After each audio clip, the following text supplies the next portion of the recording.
ഇന്ന് കഴിഞ്ഞ ക്ലാസ്സില് നമ്മൾ നോക്കിയത് ഒന്നാം ലോക മഹായുദ്ധത്തിന് ശേഷം അല്ലെങ്കിൽ ഒന്നാം മഹായുദ്ധത്തിന്റെ സമയത്ത് എങ്ങനെയാണ് റഷ്യൻ എക്കണോമി തകർന്നടിഞ്ഞത്.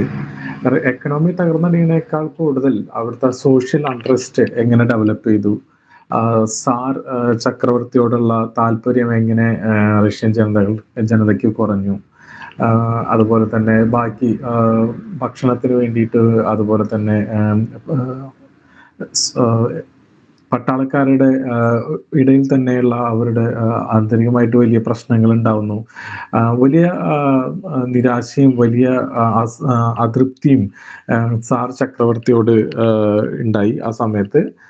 പ്രത്യേകിച്ച് സാർ ചക്രവർത്തി യുദ്ധത്തിന് പോയപ്പോൾ ആ സമയത്ത് അലക്സാണ്ട്രിയും റാസ്പുട്ടിനും കൂടിയിട്ട് ആണ് ഭരിച്ചത്. ആ സമയത്ത് ജനങ്ങൾക്കിടയിലുണ്ടായ ഇവരോടുള്ള ദേഷ്യം, പിന്നീട് റാസ്പുട്ടിന്റെ വധം ഒക്കെ നമ്മൾ നോക്കിയതാണ്. അപ്പോൾ എങ്ങനെയാണ് ആ സമയത്ത് 1917 തുടക്കത്തിൽ റഷ്യയുടെ സാഹചര്യം എന്ന് നമ്മൾ മനസ്സിലാക്കി.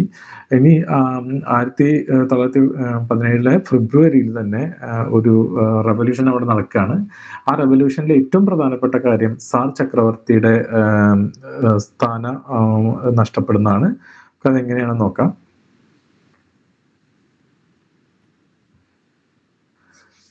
ഫെബ്രുവരിയിലെ റവല്യൂഷൻ സ്റ്റാർട്ട് ചെയ്യുന്നത് ഈ ഫുഡ് ഷോർട്ടേജ് ഉള്ള കാരണം ഒരുപാട് ജനങ്ങൾ അവിടുത്തെ വളരെ വലിയ പണപ്പെരുപ്പുണ്ടായി, അതുപോലെ ജനരോഷം ഉണ്ടായി. ഈ സമയത്ത് ഒരുപാട് ടെക്സ്റ്റൈൽ വർക്കേഴ്സ് ഉണ്ടായിരുന്നു പെട്രോഗാഡില്, പ്രത്യേകിച്ച് സ്ത്രീകൾ. അവർ സിറ്റി വൈഡ് സ്ട്രൈക്ക് നടത്തി. ഒരുപാട് അതിൻ്റെ ഒപ്പം ബാക്കിയുള്ള എല്ലാ ജനങ്ങളും കൂടി ചേരുകയും അത് വലിയൊരു പ്രകടനമായിട്ട് മാറുകയും ചെയ്തു. ഈ പ്രകടനം രാജാവിന്റെ പാലസിലേക്ക് ചെന്നപ്പോൾ സോൾജിയേഴ്സിനോട് ഈ രാജാവ് ഇവരെ വെടിവെക്കാനും ഈ സമരം അമർച്ച ചെയ്യാനും പറഞ്ഞപ്പോൾ ഇത് കേൾക്കുന്നതിന് പകരം പട്ടാളക്കാർ തന്നെ ഈ സമരക്കാരുടെ ഒപ്പം കൂടി ആ സമരം കൂടുതൽ തീവ്രമാക്കുകയും ചെയ്തു. അതിന്റെ അടിസ്ഥാനത്തിൽ ആർമിയിലെയും അതുപോലെ വലിയ ഉദ്യോഗസ്ഥർ സാർ ചക്രവർത്തിയോട് പറഞ്ഞു, ഇതിൽ കൂടുതൽ നമുക്ക് പിടിച്ചേക്കാൻ സാധ്യതയില്ല, താങ്കൾ രാജിവെക്കുകയോ അല്ലെങ്കിൽ സ്ഥാനം ഉപേക്ഷിക്കുകയാണ് നല്ലതെന്ന് പറഞ്ഞു. അങ്ങനെ സാർ ചക്രവർത്തി അദ്ദേഹത്തിന്റെ സാർ പദവി ഉപേക്ഷിക്കുകയാണ് ഉണ്ടായത്. അങ്ങനെ ഒരു പ്രൊവിൻഷ്യൽ ഗവൺമെന്റ് വന്നു. ഞാൻ കഴിഞ്ഞ ക്ലാസ്സിൽ പറഞ്ഞ പോലെ ഡൂമ ആ സമയത്ത് നിലനിരുന്നു. അതേ ഡൂമ തന്നെ ഒരു പ്രൊവിൻഷ്യൽ ഗവൺമെന്റ് ആയിട്ട് ഒരു കോൺസ്റ്റിറ്റ്യൂഷൻ ഉണ്ടാക്കി. പ്രൊവിൻഷ്യൽ ഗവൺമെന്റ് എന്ന് പറഞ്ഞാൽ അറിയാമല്ലോ, അതായത് താൽക്കാലികമായിട്ട് ഒരു ഗവൺമെന്റ്, അതിനുശേഷം പുതിയ ഗവൺമെന്റും ഭരണഘടനയും ഒക്കെ വരാനുള്ള ഒരു എന്താ പറയാ, അതിന്റെ ഭരണഘടന ഉണ്ടാക്കാം, ബാക്കിയുള്ള എന്തെങ്കിലുമൊക്കെ കാര്യങ്ങൾ സെറ്റപ്പ് ചെയ്യാനുള്ള ഒരു ഗവൺമെന്റാണ് ഈ പ്രൊവിൻഷ്യൽ ഗവൺമെന്റ്. ഓക്കെ, അതിലെ ആദ്യത്തെ അതിന്റെ ഹെഡ് ചെയ്തത് പ്രിൻസ് ജോർജി ലിയോവ് ആണ്.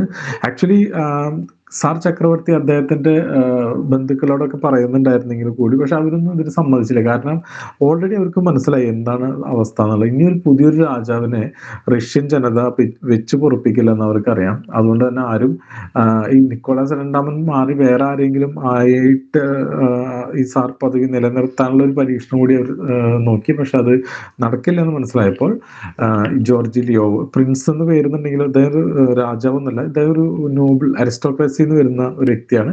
അപ്പൊ ഇദ്ദേഹത്തിന്റെ നേതൃത്വത്തിൽ ഒരു പ്രൊവിൻഷ്യൽ ഗവൺമെന്റ് ഉണ്ടാവും. പിന്നീട് അത് കറൻസിക്ക് കൈമാറുകയാണ് ചെയ്യുന്നത്. ഈ റവല്യൂഷനാണ് ഫെബ്രുവരി റവല്യൂഷൻ എന്ന് പറയാം. ഈ റവല്യൂഷനിൽ ആക്ച്വലി വീണ്ടും ഇത് ഒരു 5-6 മാസം കഴിയുമ്പോഴേക്കും അടുത്തൊരു റവല്യൂഷൻ റഷ്യയിൽ നടക്കും. അപ്പൊ അതിനു മുമ്പ് നമുക്ക് കുറച്ച് കാര്യങ്ങൾ മനസ്സിലാക്കണമെങ്കിൽ, ഇത് ഈ പ്രൊവിൻഷ്യൽ ഗവൺമെന്റ് എന്ന് പറയുന്നത് അതൊരു ജനാധിപത്യ രീതിയിലേക്ക് മുന്നേറാനുള്ള ഒരു പാതയായിരുന്നു. പ്രൊവിൻഷ്യൽ ഗവൺമെന്റിന്റെ ഇന്റർനാഷണലി എല്ലാ രാജ്യങ്ങളും അംഗീകരിച്ച ഒരു ഗവൺമെന്റ് ആയിരുന്നു. പിന്നെ ഇതിൽ പ്രശ്നം എന്താ വെച്ച് കഴിഞ്ഞാൽ, അതിന്റെ കാര്യങ്ങൾ നമുക്ക് സംസാരിക്കാം.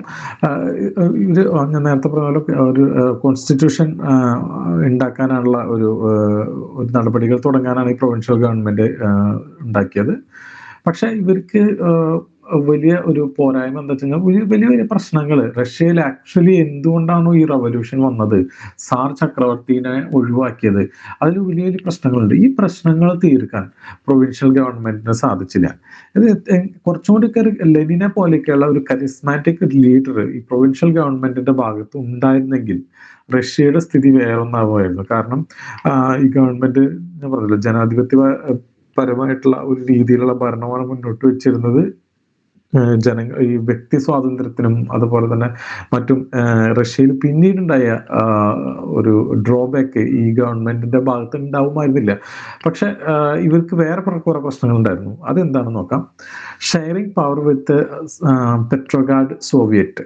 സോവിയറ്റ് എന്ന് പറഞ്ഞു കഴിഞ്ഞാൽ ഞാൻ മുന്നേ പറഞ്ഞിട്ടുണ്ടോന്ന് അറിയില്ല. ഈ പ്രത്യേകിച്ച് വർക്കേഴ്സിന്റെ അതുപോലെ ആർമിയുടെ അങ്ങനെ വർക്കിംഗ് പ്രൊഫഷണൽസിന്റെ ഒക്കെ ഒരു കൂട്ടായ്മയാണ് ഈ സോവിയറ്റ്. എല്ലാ പ്രൊവിൻസിലും ഈ സോവിയറ്റുകൾ ഉണ്ടാവും. അപ്പോൾ Duma actually provincial government Duma ഒറ്റയ്ക്കല്ല. ഡ്യൂമയും പിന്നെ ഈ പെട്രോഗാഡ് സോവിയറ്റ്. പെട്രോഗാഡ് എന്ന് പറഞ്ഞു കഴിഞ്ഞാൽ സെന്റ് പീറ്റേഴ്സ്ബർഗിന്റെ ആദ്യത്തെ പേരാണ്. ഈ പെട്രോഗാഡ് സോവിയറ്റ് അവിടുത്തെ ഒരു കമ്മിറ്റി, ആക്ച്വലി കൗൺസിൽ എന്നൊക്കെയാണ് ഈ സോവിയറ്റിന്റെ അർത്ഥം. ഈ പെട്രോഗാഡ് കൗൺസിലും അതേപോലെ തന്നെ ഡ്യൂമയും കൂടി ചേർന്നിട്ടാണ് പ്രൊവിൻഷ്യൽ ഗവൺമെന്റ് ഉണ്ടാക്കിയത്. ഇതുകൊണ്ട് തന്നെ കൃത്യമായിട്ട് ഒരു പവർ ബേസ് ഇല്ല. ചിലപ്പോ പെട്രോഗാഡ് സോവിയറ്റിന്റെ ആൾക്കാർക്ക് അതിലും മുൻകൈ കിട്ടും, പിന്നെ ഇടയ്ക്ക് ഡ്യൂമയ്ക്ക് മുൻകൈ കിട്ടും. ഒരു കൃത്യമായിട്ടൊരു പവർ ബേസ് ഇന്ന ആള്, ഒരുപാട് ജനങ്ങൾ ഇപ്പൊ ഒരുപാട് വിവിധ അഭിപ്രായങ്ങൾ, വ്യത്യസ്ത അഭിപ്രായങ്ങൾ ചേർന്നിട്ടുള്ള ഒരു സ്ഥലമാകുമ്പോൾ കൃത്യമായിട്ടൊരു തീരുമാനം എടുക്കാൻ പറ്റില്ല. എന്തെങ്കിലും ഒരു തീരുമാനം എടുത്തു കഴിഞ്ഞാൽ അതിന് 100 ആൾക്കാർ അതിന് എതിര് പറയാനുണ്ടാവും. അപ്പൊ അത്തരത്തില് ഒരു പവർ ബേസ് ഇല്ലാത്ത, ഒരു സ്ട്രോങ് കമാൻഡ് ഇല്ലാത്ത ഒരു ഗവൺമെന്റ് ആണ് ഇവരുടേത്. അതിന് വേറെ കാരണങ്ങളുണ്ട്. ഒരുപാട് അരിസ്റ്റോക്രസിയിലുള്ള എലമെന്റ്സ് ഉണ്ട്, നോബിൾസ് ഉണ്ട്, അതുപോലെ തന്നെ ഈ പുതിയ ക്യാപിറ്റലിസ്റ്റ് ആയിട്ടുള്ള ഓണേഴ്സ് ഉണ്ട്, അതേപോലെ തന്നെ വർക്കേഴ്സ്. സോവിയറ്റ് എന്ന് പറഞ്ഞു കഴിഞ്ഞാൽ അതിന്റെ വർക്കേഴ്സ്, അങ്ങനെയുള്ള എല്ലാ തരത്തിലുള്ള താല്പര്യങ്ങളും ഇതിലുള്ളതുകൊണ്ട് തന്നെ ഒരു കമാൻഡിങ് പവർ ഇല്ലാത്ത ഒരു ഗവൺമെന്റ് ആണ്. എന്തെങ്കിലുമൊക്കെ ചെയ്ത് ഇങ്ങനെ തട്ടിക്കുട്ടി പോവുക എന്നുള്ളതല്ലാതെ ഇവർക്ക് പ്രത്യേകിച്ച് കൃത്യമായിട്ടുള്ള ഒരു ധാരണ അല്ലെങ്കിൽ ഒരു ഭരിക്കാനുള്ള ഒരു മാൻഡേറ്റ് ഉണ്ടായിരുന്നില്ല. ഓക്കെ, അടുത്തത് ലാക്ക് ഓഫ് റിഫോംസ്. റിഫോംസ് എന്താണ് റഷ്യൻ ജനതയുടെ പ്രശ്നം? ഒന്ന് ഈ അഗ്രികൾച്ചർ ഇഷ്യൂ ആണ്. അവിടുത്തെ ജനതയ്ക്ക് അവരുടെ നോബിൾസിന്റെ കയ്യിൽ നിന്ന്, അരിസ്റ്റോക്രാറ്റസിന്റെ കയ്യിൽ നിന്ന് ഈ ലാൻഡ് തിരിച്ചു കിട്ടുക എന്നുള്ളൊരു പ്രശ്നമുണ്ട്. അത് അവർക്ക് ഈ പറഞ്ഞ ഗവൺമെന്റിന് നടത്താൻ പറ്റില്ല. കാരണം അത്രയും വലിയ ഒരു മേജർ റിഫോംസ് ഒക്കെ നടത്തണമെങ്കിൽ വളരെ കൃത്യമായിട്ടുള്ള ഒരു മാൻഡേറ്റ് വേണം ഗവൺമെന്റിന്. കൃത്യമായൊരു ഗവൺമെന്റ് മാൻഡേറ്റ് ഇല്ലെങ്കിൽ ആ ഗവൺമെന്റ് നടത്തുന്ന കാര്യങ്ങളും അവരെ പോളിസിയും ഒക്കെ വലിയ കെയോസ് ഉണ്ടാക്കും. നമ്മുടെ നാട്ടില് തന്നെ, നമ്മുടെ ഇന്ത്യയിലെ ഒക്കെ തന്നെ കാണാം ചില സമയത്ത്. ഇപ്പൊ ഈ UPA ഗവൺമെന്റ് 2004 വരുന്നതിന് മുമ്പ് വാജ്പേയി ഗവൺമെന്റ് ആയിരുന്നു. 2003 വരെ, 1999 വരെ. ഈ 99 മുമ്പ് ഉള്ള ഗവൺമെന്റുകൾ, VP സിംഗ്, അതുപോലെ തന്നെ ദേവഗൗഡ, ഇങ്ങനെയുള്ള കുറെ ആൾക്കാരുടെ ഗവൺമെന്റുകൾ കാണാം. ആ ഗവൺമെന്റുകൾക്കൊക്കെ എന്താ പ്രശ്നം വെച്ച് കഴിഞ്ഞാൽ ഒരു കൃത്യമായിട്ടുള്ള മാൻഡേറ്റ് ഇല്ല. ആ സമയത്തൊക്കെ ഒരുപാട് വലിയ കെയോസ് ഇതായിട്ട് നമുക്ക് കാണാൻ പറ്റും. ഇപ്പൊ അതിന് ഉദാഹരണത്തിന് ജമ്മു കാശ്മീരിലെ വിഷയം, അതൊക്കെ ആക്ച്വലി ഉണ്ടാവാൻ കാരണം എന്താ വെച്ച് കഴിഞ്ഞാൽ ഒരു പല ഫ്രിഞ്ച് എലമെന്റിന്റെയും സപ്പോർട്ടോട് കൂടിയിട്ട് ഭരിക്കേണ്ടി വരികയാണ്. അങ്ങനെ ഭരിക്കേണ്ടി വരുമ്പോൾ വലിയ പ്രശ്നങ്ങൾ ഉണ്ടാവും. അത് ഏകദേശം അതിനേക്കാളൊക്കെ വലിയ ഒരു അവസ്ഥയിലാണ് ഈ പ്രൊവിൻഷ്യൽ ഗവൺമെന്റ് ഉള്ളത്. അപ്പൊ അതുകൊണ്ട് തന്നെ ഒരു കൃത്യമായിട്ടൊരു നിലപാടെടുത്ത് റീഫോം ചെയ്യാൻ ഇവർക്ക് പറ്റില്ല. അതൊന്ന്. രണ്ടാമത്തെ കാര്യം, ഇവര് യുദ്ധം കൊണ്ടാണ് ആ പ്രശ്നങ്ങൾ മുഴുവൻ ഉണ്ടായത്. നമ്മൾ നേരത്തെ പഠിച്ചല്ലേ എന്താണ് ഈ ഒന്നാം ലോക മഹായുദ്ധം കൊണ്ട് റഷ്യയിൽ ഉണ്ടായ പ്രശ്നങ്ങൾ. ഈ ഗവൺമെന്റ് വന്നിട്ട് എന്താ ചെയ്തതെന്ന് വെച്ച് കഴിഞ്ഞാൽ ഈ യുദ്ധം കണ്ടിന്യൂ ചെയ്യാൻ തീരുമാനിച്ചു. അത് കൂടുതൽ ഈ ഗവൺമെന്റിനെ അൺപോപ്പുലർ ആക്കി. അപ്പൊ നിങ്ങൾ വിചാരിക്കുന്നുണ്ടാവില്ല എന്താണ് ഇപ്പൊ ഇത് യുദ്ധം എല്ലാവർക്കും അറിയാം, നമുക്ക് മനസ്സിലാവുന്നുണ്ടല്ലോ ആ യുദ്ധമാണ് ഈ വലിയ പ്രശ്നം ഉണ്ടാക്കിയത്. പിന്നെ എന്തുകൊണ്ടാണ് ഈ കെറൻസ്കി വന്നിട്ട് ആ യുദ്ധം ഒഴിവാക്കാഞ്ഞത് എന്ന് ചോദിച്ചു കഴിഞ്ഞാല് അതിൽ വരെ ഒരുപാട് പ്രശ്നങ്ങളുണ്ട്. കാരണം എന്താ വെച്ച് കഴിഞ്ഞാൽ കെറൻസ്കിയുടെ വിചാരത്തില് യുദ്ധം ജയിക്കുക എന്നുള്ളത് മാത്രമാണ് ഒരു വഴിയുള്ളൂ. അതല്ലാതെ നമ്മൾ യുദ്ധത്തിന് പകുതി നിർത്തിയിട്ട് പോന്നു കഴിഞ്ഞാൽ അത് വലിയ പ്രശ്നങ്ങൾ ഉണ്ടാക്കും എന്നുള്ള ഒരു ധാരണയും അത് ഏകദേശം ശരി തന്നെയാണ്. അത് എന്തുകൊണ്ടാണെന്ന് ചോദിച്ചു കഴിഞ്ഞാൽ, ഇപ്പൊ യുദ്ധം നമ്മൾ നേരത്തെ പഠിച്ചത് യുദ്ധം എങ്ങനെയാണ് ഉണ്ടായിരുന്നത്? ഫ്രാൻസ്, ബ്രിട്ടൻ, റഷ്യ ഒരു ഭാഗത്ത്, ജർമ്മനി, അതുപോലെ ഓസ്ട്രിയ, അതുപോലെ തന്നെ വേറെ ഒരു ഓട്ടോമൻ ടർക്സ്, ഇവര് ഒരു ഭാഗത്ത്. അപ്പോ യുദ്ധം നിർത്തുകയാണെങ്കിൽ ഇവർ പോയി നേരെ പോയി പറഞ്ഞു കഴിഞ്ഞാൽ ജർമ്മനി യുദ്ധം നിർത്തില്ല. ജർമ്മനി വലിയ വലിയ ഡിമാൻഡുകൾ വെക്കും. അപ്പോൾ അതൊന്നും ഫുൾഫില്ല് ചെയ്യാൻ റഷ്യക്ക് പറ്റില്ല. അതൊരു കാര്യം. രണ്ടാമത്തെ കാര്യം, ഇതിങ്ങനെ നിർത്തുകയാണെങ്കിൽ യുദ്ധം ഇവരുടെ ഒപ്പം യുദ്ധം ചെയ്തിരുന്ന ബ്രിട്ടനും ഫ്രാൻസിനും വലിയ ബുദ്ധിമുട്ടുണ്ടായിരിക്കും. കാരണം എന്താ വെച്ച് കഴിഞ്ഞാൽ ഒരു ഈസ്റ്റേൺ ഫ്രണ്ടിൽ, ഓക്കെ, ആ സ്ഥലം ഞാൻ കാണിച്ച് തരാം വിചാരിക്കും.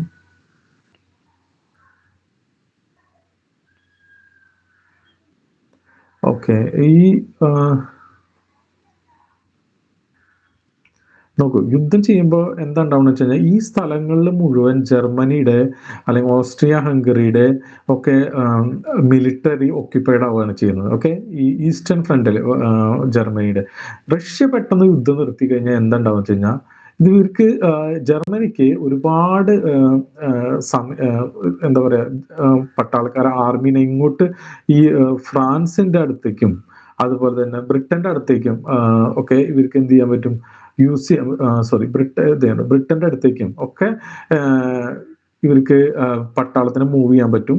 അപ്പൊ ഇത് ഇവർക്ക് വലിയ പ്രശ്നം ഉണ്ടാക്കും. ഓക്കെ, അപ്പൊ അതുകൊണ്ട് തന്നെ ബ്രിട്ടനും ഫ്രാൻസും, റഷ്യ പെട്ടെന്ന് യുദ്ധം നിർത്തി കഴിഞ്ഞാൽ ബ്രിട്ടനും ഫ്രാൻസും ഇവർക്ക് എതിരാവാൻ വലിയ സാധ്യതയുണ്ട്. മാത്രമല്ല ഈ ബ്രിട്ടനും റഷ്യ എന്നാണ് ഒരുപാട് സപ്ലൈ വരുന്നുകൊണ്ടിരിക്കുന്നത്. സോറി, ബ്രിട്ടനും ഫ്രാൻസിൽ നിന്നാണ് റഷ്യക്ക് ഒരുപാട് സപ്ലൈ വന്നുകൊണ്ടിരിക്കുന്നത്. പല റിസോഴ്സിന്റെയും സപ്ലൈ വന്നുകൊണ്ടിരിക്കുന്നത്. അപ്പൊ ഈ റിസോഴ്സിന്റെ സപ്ലൈ ഒക്കെ പെട്ടെന്ന് നിർത്തും. ഓക്കെ, ഇവർ നിർത്തും. അപ്പൊ ഇത് പ്രൊവിൻഷ്യൽ ഗവൺമെന്റിനെ സംബന്ധിച്ചിടത്തോളം വലിയ പ്രശ്നമാണ്. ഓൾറെഡി വലിയ കെയോസിലാണ്, ഒരുപാട് ക്ഷാമം അങ്ങനെയുള്ള കാര്യങ്ങളൊക്കെ നടത്തിക്കൊണ്ടിരിക്കുകയാണ്. ഈ ബ്രിട്ടന്റെയും അതുപോലെ തന്നെ ഫ്രാൻസിന്റെയും അസിസ്റ്റൻസ് കിട്ടില്ല എന്നുള്ളതും ഒരു വലിയൊരു പ്രശ്നമാണ്. ഓക്കെ, അപ്പൊ അതുകൊണ്ട് തന്നെ അതാണ് കെറൻസ്കിയെ ഈ യുദ്ധം മുന്നോട്ട് നീക്കാൻ പ്രേരിപ്പിച്ചത്. മീൻസ് എന്തുകൊണ്ട് യുദ്ധം നിർത്തിയില്ല എന്നുള്ളത് നമുക്ക് ഒരു ധാരണയ്ക്ക് വേണ്ടിയിട്ടാണ്. ഇത് ക്വസ്റ്റ്യൻ ഒന്നും ചോദിക്കില്ല, എന്നാലും നിങ്ങൾക്ക് ഒന്ന് മനസ്സിലാക്കാൻ വേണ്ടി പറഞ്ഞതാണ്. Okay, lacking of a strong power base നമ്മൾ പറഞ്ഞാണ്. Being unable to resolve important issues like land reform, അത് നമ്മൾ പറഞ്ഞാണ്. It was reorganised twice its month existence. ആദ്യം ജോർജി ലിയോവിന്റെയും അതുപോലെ തന്നെ പിന്നീട് കെറൻസ്കിയും ഒക്കെ ആയിട്ട് റീഓർഗനൈസ് ചെയ്തു. ഇറ്റ് വാസ് ഓക്കെ, ഇത് നമ്മൾ പഠിക്കാൻ പോകുന്നതാണ്. അപ്പോൾ പ്രൊവിൻഷ്യൽ ഗവൺമെന്റ് നിലവിൽ വന്നു. അത് എന്തുകൊണ്ടാണ് പ്രൊവിൻഷ്യൽ ഗവൺമെന്റിന് റഷ്യയുടെ യഥാർത്ഥത്തിലുള്ള താല്പര്യങ്ങൾ ഫുൾഫിൽ ചെയ്യാൻ പറ്റാഞ്ഞത് എന്നാണ് നമ്മൾ പറഞ്ഞത്. ഇത്തരത്തിലുള്ള ഒരു കെയോസിലേക്ക് ലെനിൻ കടന്നു വരികയാണ്. Amnesty granted to all political prisoners March of 1917. ഈ റഷ്യയിലെ സാർ ചക്രവർത്തിമാർ എന്തൊക്കെയാണോ മുന്നേ കുറ്റാരോപിച്ച് പുറത്താക്കിയതും അതുപോലെ ജയിലിലിട്ടതും ഇവരൊക്കെ രാഷ്ട്രീയ തടവുകാരെയൊക്കെ മോചിപ്പിക്കുകയും അത്തരത്തിലുള്ള വലിയ കുറ്റങ്ങളൊക്കെ ഇല്ലാതാക്കുകയും ചെയ്തു. കേവൽ ലെനിൻ അങ്ങനെ ഉള്ള ഒരാളാണ്. നമ്മൾ ലെനിനെ കുറിച്ച് പറഞ്ഞല്ലേ, ഇദ്ദേഹം 1900 മുതലേ റഷ്യൻ പൊളിറ്റിക്സിൽ വലിയ ആക്റ്റീവാണ്. 1903 ഈ എന്താ പറയാ ബോൾഷെവിക്കും മെൻഷെവിക്കായിട്ട് മാറുന്നത്. ലെനിന്റെ നേതൃത്വത്തിലാണ് ബോൾഷെവിക്കുകൾ വരുന്നത്. അപ്പൊ അത്തരത്തില് ഇതൊക്കെ ഉണ്ടായത്. ഇദ്ദേഹം വേറെ സ്വിറ്റ്സർലാൻഡില് ഒളിവിൽ താമസിച്ചുകൊണ്ടിരിക്കുകയായിരുന്നു. ഓക്കെ, ഇദ്ദേഹത്തിന് എന്ത് ചെയ്തു, ഇവിടേക്ക് ഇദ്ദേഹം വീണ്ടും പെട്രോഗ്രാഡിലേക്ക് തിരിച്ചു വന്നു. ഈ തിരിച്ചു വരുന്നത് ആക്ച്വലി വേറൊരു ഇൻട്രസ്റ്റിംഗ് ആയിട്ടുള്ള ഒരു കാര്യം എന്ന് വെച്ചാൽ, നമ്മൾ ജർമ്മനിയും റഷ്യയും എടുത്ത് നോക്കുകയാണെങ്കിൽ കമ്മ്യൂണിസ്റ്റ് ഏറ്റവും അതിനോട് വലിയ വെറുപ്പുള്ള ഒരു കൺട്രിയാണ് ജർമ്മനി. എന്ത് ചെയ്തെന്ന് വെച്ചാൽ ജർമ്മനി ആണ് ഈ റഷ്യയിലെ കമ്മ്യൂണിസം വളരാനും അതുപോലെ തന്നെ വിപ്ലവം ബോൾഷെവിക്കുള്ള വിപ്ലവം നടത്താനും ഒക്കെ വലിയ സഹായങ്ങൾ ജർമ്മനി ചെയ്തു കൊടുക്കുന്നുണ്ട്. അത് അവരുടെ ഇന്റേണൽ ഇൻട്രസ്റ്റ് ആണ്. എന്താ കാരണം എന്ന് വെച്ച് കഴിഞ്ഞാൽ അങ്ങനെ റഷ്യയിൽ ബോൾഷെവിക് റെവല്യൂഷൻ നടന്നു കഴിഞ്ഞാൽ അത് വലിയൊരു വീണ്ടും ഒരു പൊളിറ്റിക്കൽ അൺട്രസ്റ്റ് റഷ്യയിൽ ഉണ്ടാവും. അതുവഴി ഈ യുദ്ധത്തിനുള്ള ഇവരുടെ എന്താ പറയാ ഒരു യുദ്ധം കുറയുന്നതിനും ഒക്കെ സഹായിക്കുമെന്നുള്ള ഇതുകൊണ്ടാണ് ഈ ജർമ്മനി ലെനിനെ സഹായിക്കുന്നത്. ആക്ച്വലി ലെനിനെ ഒരു സീൽഡ് ട്രെയിനിൽ സ്വിറ്റ്സർലാൻഡിൽ നിന്ന് ജർമ്മനി വഴിയാണ് ഇവർ റഷ്യയിലേക്ക് എത്തിക്കുന്നത്. ഓക്കെ, വളരെ കരിസ്മാറ്റിക് ആയിട്ടുള്ള വ്യക്തിയാണ് ലെനിൻ. നമുക്ക് ലെനിനെ കുറിച്ച് കൂടുതൽ പഠിക്കാനുണ്ട്. ഓക്കെ, ഇദ്ദേഹത്തിന്റെ ഒരു മോട്ടോ ആണ് പീസ് ലാൻഡ് ബ്രെഡ്. ഇത് ഈ ഒക്ടോബർ റവല്യൂഷന്റെ ഏറ്റവും പ്രധാനപ്പെട്ട ഒരു ബസ് വേർഡ് ആണിത്. പിന്നെ അതുപോലെ തന്നെ ഓൾ പവർ ടു സോവിയറ്റ്സ്. ഞാൻ നേരത്തെ പറഞ്ഞല്ലോ സോവിയറ്റ്സ് എന്താണെന്ന്. ഈ സോവിയറ്റ്സിലേക്കാണ് പിന്നീട് എന്താ പറയാ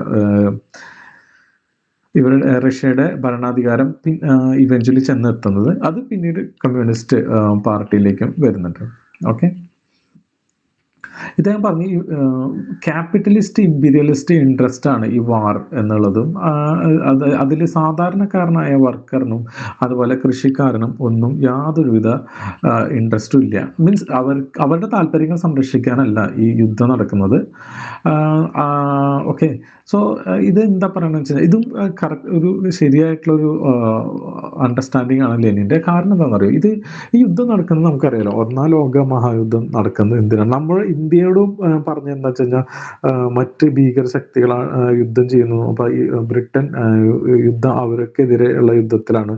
ആ യുദ്ധം ജയിച്ചു കഴിഞ്ഞാൽ ഇന്ത്യക്ക് സ്വാതന്ത്ര്യം തരും എന്നൊക്കെ ഒന്നാം ലോക മഹായുദ്ധത്തിന് മുമ്പ് നമുക്ക് എന്താ പറയുക, ഒന്നാം ലോക മഹായുദ്ധം നടക്കുമ്പോൾ തന്നെ നമ്മളോട് വാക്കുന്നുണ്ടായിരുന്നു. വളരെ ഫേമസ് ആയിട്ടുള്ള ഒരു ഓഫർ ഉണ്ടല്ലോ, ഓഗസ്റ്റ് ഓഫറോ അങ്ങനെ എന്തൊരു ഓഫർ ആ സമയത്ത് വൈസ്രോയി നമുക്ക് തരും. ആരെങ്കിലും ഒന്ന് കമന്റ് ചെയ്യാമോ? അല്ലെങ്കിൽ ആ സമയത്ത് 1916 മറ്റോ നമുക്കൊരു ഓഫർ തരുന്നുണ്ട്. അതോട് കൂടിയിട്ടാണ് ഈ ആനി ബസന്റിന്റെയും മറ്റൊക്കെയുള്ള ഹോം റൂൾ മൂവ്മെന്റ് അത് നിർത്തിവെക്കുന്നത്. ഇത് ജനങ്ങളെ കംപ്ലീറ്റ് ആയിട്ട് പറ്റിക്കുന്ന ഒരു പരിപാടിയാണ് ഈ ഇമ്പീരിയലിസ്റ്റ് ശക്തികൾ. ബ്രിട്ടൻ, ഫ്രാൻസ്, ജപ്പാൻ പോലെയുള്ള സ്ഥലങ്ങൾ ഇവര് ആക്ച്വലി യുദ്ധം ചെയ്യുന്നത് എന്തിനാണെന്ന് ചോദിച്ചാൽ ഇവരുടെ കോളനികൾ കിട്ടാൻ വേണ്ടിയിട്ടാണ്. ജർമ്മനി ഇത്രയും വലിയ യുദ്ധം ഫ്രാൻസിന്റെ അടുത്തും ബ്രിട്ടന്റെ അടുത്തും ചെയ്യുന്നതെന്ന് വെച്ച് കഴിഞ്ഞാൽ ആ യുദ്ധത്തിൽ ഒന്നാം ലോക മഹായുദ്ധത്തിൽ ഈവൻ ജർമ്മനി ജയിക്കുകയാണെങ്കിൽ ഇന്ത്യ ജർമ്മനിക്ക് കിട്ടും. മനസ്സിലായോ? ഉദാഹരണത്തിന് ജർമ്മനിയുടെ ഒരുപാട് സ്ഥലങ്ങൾ ഇവിടെ എന്താ പറയാ ബുർക്കിന ഫാസോ അതുപോലെ തന്നെ കോങ്കോ ഭാഗത്തൊക്കെയുള്ള ആഫ്രിക്കയിലുള്ള കോളനികൾ മുഴുവൻ ജയിച്ച ആൾക്കാർ വീതിച്ചെടുക്കുകയാണ് ചെയ്തത്. ഓക്കെ, അത് നേരെ തിരിച്ചാണെങ്കിൽ അപ്പൊ ഇന്ത്യ പോലെയുള്ള സ്ഥലങ്ങളും ജർമ്മനി, ആസ്ട്രിയ, ഓട്ടോമൻ ടർക്കി ഇവര് വീതിച്ചെടുക്കല്ലേ ചെയ്യാം. അങ്ങനെ വീതിച്ചെടുക്കുമായിരുന്നു അവര് വിജയിച്ചു കഴിഞ്ഞാൽ. ഇന്ത്യയുടെ കാര്യം അങ്ങനത്തൊക്കെ തന്നെയാണ്.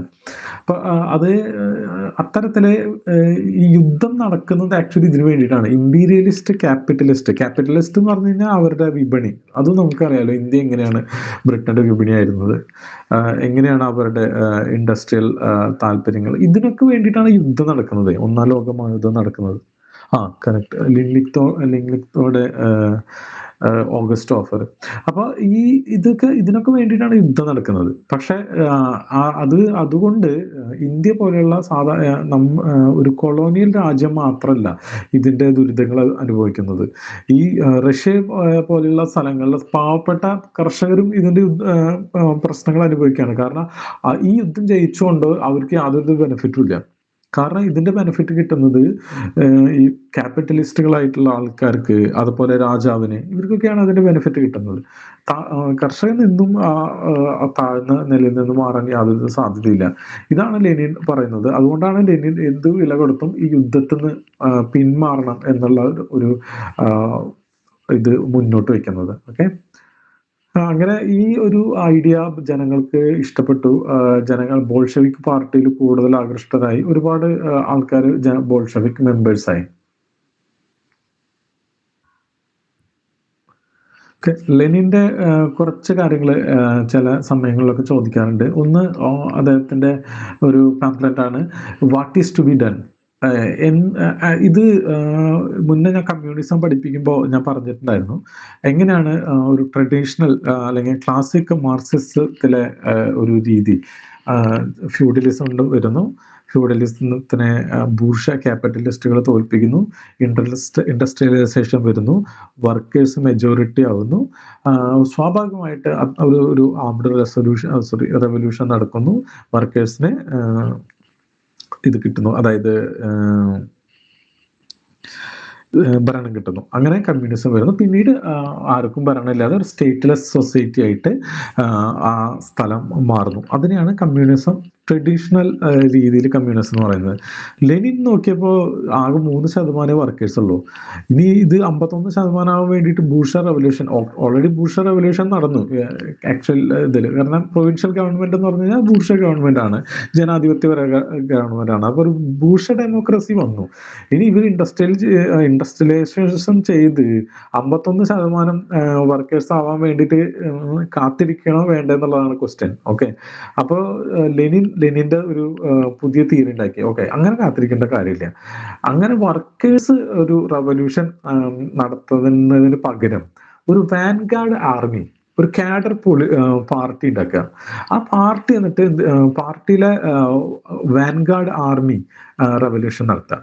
അതെങ്ങനെയാണെന്ന് വെച്ച് കഴിഞ്ഞാൽ ഇപ്പോൾ ജനങ്ങൾ അതിൽ പെസൻസിനെ, അതുപോലെ തന്നെ വർക്കേഴ്സിനെ, അല്ലെങ്കിൽ പെറ്റി ബൂർഷ, എല്ലാവരുടെയും കമ്മ്യൂണിസത്തിന്റെ ഐഡിയ പഠിപ്പിക്കുക. അവരൊരു ഡിസിപ്ലിൻഡ് ആർമി ഉണ്ടാക്കുക. എന്നിട്ട് ഇവര് ഒരു റവല്യൂഷൻ നടത്തുക. അങ്ങനെ റവല്യൂഷൻ നടത്തുമ്പോൾ എന്താ ഗുണം എന്ന് വിചാരിച്ചു കഴിഞ്ഞാൽ, ഇത്രയും നാൾ കാത്തിരിക്കേണ്ട കാര്യമില്ല. ഈ ഇൻഡസ്ട്രിയൽ ഏത് സൊസൈറ്റിക്ക് വേണമെങ്കിലും കമ്മ്യൂണിസത്തിലേക്ക് മാറാൻ പറ്റും. അത് മാത്രമല്ല, ഇങ്ങനെ ഒരു സ്റ്റേറ്റ്ലെസ് സൊസൈറ്റി എന്ന് പറഞ്ഞൊരു സംഭവം വേണ്ട. ഡിക്റ്റേറ്റർഷിപ്പ് ഓഫ് പ്രൊലറ്റേറിയറ്റ് എന്ന് പറഞ്ഞു കഴിഞ്ഞാൽ തൊഴിലാളികൾ എന്നത്. അപ്പൊ തൊഴിലാളി വർഗ സർവാധിപത്യം ഇത് വന്ന് അതിന് ശേഷം അപ്പൊ തൊഴിലാളികൾക്ക് വേണ്ടിയിട്ട് ഒരു കമ്മ്യൂണിസ്റ്റ് പാർട്ടി ഭരിക്കുന്ന രീതിയിലുള്ള ഒരു പുതിയൊരു ഐഡിയോളജി ഇദ്ദേഹം വിഭാവനം ചെയ്തു. അങ്ങനെ അതാണ് ഒരു ലെനിനിസ്റ്റ് തിയറി. അത് ഈ തിയറി പറഞ്ഞ ഒരു പുസ്തകമാണ് what is to be done. ഇതിന്റെ പേരിലാണ് 1903 പാർട്ടി ബോൾഷെവിക്സും മെൻഷെവിക്സും ആയിട്ട് വിഘടിക്കുന്നത്. അപ്പൊ മെൻഷെവിക്സ് എന്ന് പറഞ്ഞാൽ മനസ്സിലാവും, അവര് കമ്മ്യൂണിസ്റ്റുകാരാണ്. അവര് ഒട്ടും കുറഞ്ഞ ആൾക്കാരല്ല വിപ്ലവത്തിന്. പക്ഷെ അവര് ഒരു ക്ലാസിക്കൽ ട്രഡീഷണൽ രീതിയിൽ പറഞ്ഞു. പക്ഷെ ലെനിന് അത് ഭയങ്കര ഹറിയാണ്, പെട്ടെന്ന് കാര്യങ്ങൾ ചെയ്ത് കമ്മ്യൂണിസ്റ്റിലേക്ക് എത്തിക്കണം. ഇവഞ്ച്വലി ലെനിന്റെ ഐഡിയോളജിയാണ് അവിടെ വിജയിക്കുന്നത്. അത് നമുക്ക് നോക്കാം. ഓക്കെ, അപ്പൊ ഇത് 1902 ഇറക്കിയതാണ്. ഏപ്രിൽ തീസിസ് അതുപോലെ തന്നെ വളരെ പ്രധാനപ്പെട്ടതാണ്. ഇത് ഇടയ്ക്ക് ചോദിക്കാറുണ്ട് തോന്നുന്നു. ലെനിനാണ് ഇറക്കിയത്. ഇത് എങ്ങനെയാണ് റഷ്യൻ റവല്യൂഷൻ, ഒരു പോസ്റ്റ് റവല്യൂഷൻ എന്ന് പറഞ്ഞു കഴിഞ്ഞാൽ ഫെബ്രുവരി റവല്യൂഷൻ കഴിഞ്ഞതിന് ശേഷം പിന്നെ എങ്ങനെയാണ് ഒരു പ്രൊപ്പോസൽ വെച്ചത് എന്നുള്ളതാണ്. അപ്പൊ ഇതിൽ end Russia's participation in world war 1 അത് നമ്മൾ പഠിച്ചു. ഓൾ പവേഴ്സ് ടു സോവിയറ്റ് അത് നമ്മൾ പഠിച്ചു. Transfer of power to workers councils അത് തന്നെയാണ് കേട്ടോ Soviet. Nationalisation of bank, land, ഈ ലാൻഡ് അതുപോലെ ബാങ്ക് ഇതൊക്കെ നാഷണലൈസ് ചെയ്യുക. ഇതൊക്കെ അദ്ദേഹം ആർട്ടിക്കുലേറ്റ് ചെയ്യും. ജനങ്ങൾക്ക് ഇത് വലിയ ഇൻട്രസ്റ്റിംഗ് ആവുകയും അവരെല്ലാവരും ഇതിൽ ഭയങ്കര ആകൃഷ്ടരാവുകയും ചെയ്തു. അതേപോലെ തന്നെ ഒരു ബസ് വേർഡാണ് bread, land, peace. Slogan representing key demands during the Russian Revolution. Key points: bread, solve the food shortage; land, redistribution of land to peasants; peace, immediate withdrawal from world war 1. Okay, bread, land, peace ഇത് മൂന്നും വളരെ പ്രധാനപ്പെട്ട ഒരു bus word ആയിട്ട് മാറി. ഇത് എന്താണ് നടക്കുന്നത് വെച്ചാൽ ഒരു ട്രാൻസ്ഫോർമേഷൻ ആണ് നടക്കുന്നത്. ആദ്യം ഒരു സാർ ചക്രവർത്തിയുടെ ഇത് മാറി, മീൻസ് ഒരു ഭരണം മാറി പ്രൊവിൻഷ്യൽ ഗവൺമെന്റ് വന്നു. ഈ പ്രൊവിൻഷ്യൽ ഗവൺമെന്റിനെതിരെയാണ് ലെനിന്റെ ഇത്തരത്തിലുള്ള ഏപ്രിൽ തീസിസ് വരുന്നത്. Bread, land, peace. ബ്രെഡ്, അവർക്ക് ഫുഡ് ഷോർട്ടേജ് കുറയ്ക്കാൻ സാധിച്ചില്ല പ്രൊവിൻഷ്യൽ ഗവൺമെന്റ് വന്നാലും. ലാൻഡ് റീഡിസ്ട്രിബ്യൂട്ട് ചെയ്യാൻ സാധിച്ചില്ല. പീസ്, വേൾഡ് വാർ 1 നിന്ന് ഒഴിവാവാൻ സാധിച്ചില്ല. ഇത് മൂന്നും സാധിക്കാത്തതുകൊണ്ട്, ഇത് മൂന്നും വലിയ അജണ്ടയായിട്ട് ഏറ്റെടുത്തുകൊണ്ട് ഒരു വലിയൊരു വിപ്ലവത്തിലേക്ക് ലെനിൻ റഷ്യയെ നയിക്കുന്ന കാഴ്ചയാണ് നമ്മൾ പിന്നീട് കാണുന്നത്. ഓക്കെ. ബോൾഷെവിക്സ് സീസ് പവർ. ഇത് അതിൻ്റെ ഇടയിൽ കുറേ കാര്യങ്ങളുണ്ട്, അതൊന്നും നമുക്ക് പഠിക്കേണ്ടതില്ല. ഒരൊറ്റ കാര്യം മാത്രം ഒന്ന് ഓർത്ത് വെച്ചാൽ മതി. ഈ കെറൻസ്കി വലിയ രീതിയിൽ ബോൾഷെവിക് പ്രവർത്തകരെ അടിച്ചമർത്താനും വധിക്കാനും അതുപോലെ തന്നെ തടവിലിടാനൊക്കെ തുടങ്ങിയിട്ടുണ്ടായിരുന്നു. ഇത് അവസാനം എന്ത് പറ്റിയെന്ന് വെച്ച് കഴിഞ്ഞാൽ, കെറൻസ്കിയുടെ ഒരു ജനറൽ ഉണ്ടായിരുന്നു, ആർമി ജനറൽ ഉണ്ടായിരുന്നു, കോർണിലോവ് എന്ന് പറഞ്ഞിട്ട്.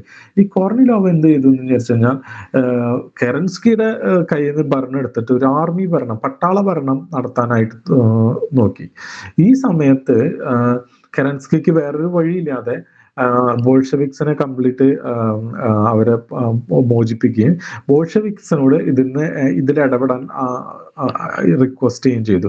അപ്പൊ ബോൾഷെവിക്സിന് എന്താ സംഭവം എന്താ വെച്ചാൽ, ഇവരുടെ കയ്യിലാണ് എല്ലാ സോവിയറ്റ്സും, വർക്കേഴ്സ് ഇവരുടെ കയ്യിലാണ്. അപ്പോൾ എന്തെങ്കിലും തരത്തിലുള്ള ആർമി മൂവ്മെന്റ് ഒക്കെ ട്രെയിനിലാണല്ലോ നടക്കുക. അപ്പൊ ട്രെയിനിൽ കംപ്ലീറ്റ് സ്ട്രൈക്ക് ഒക്കെ നടത്തി, അതുപോലെ തന്നെ പലതരത്തിലുള്ള ഇടപെടൽ കൊണ്ട് ഈ ബോൾഷെവിക്സിന് ഇത്തരത്തിലുള്ള ഒരു പട്ടാള അട്ടിമറി തടയാൻ സാധിച്ചു.